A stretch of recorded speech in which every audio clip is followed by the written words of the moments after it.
Okay, hello everyone. Here I want to provide a tutorial on how to unlock home screen layout on Samsung Galaxy A15 device.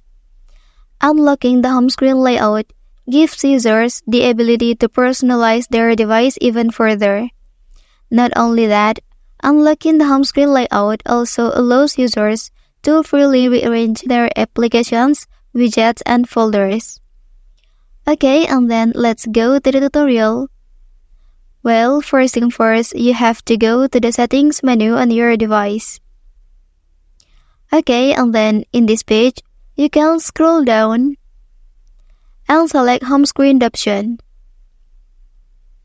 Well, here will appear several settings, and then to unlock home screen layout, you can turn off this option, lock home screen layout. Okay, so now your home screen layout is successfully unlocked. Well, that's the tutorial on how to unlock home screen layout on Samsung Galaxy A15 device.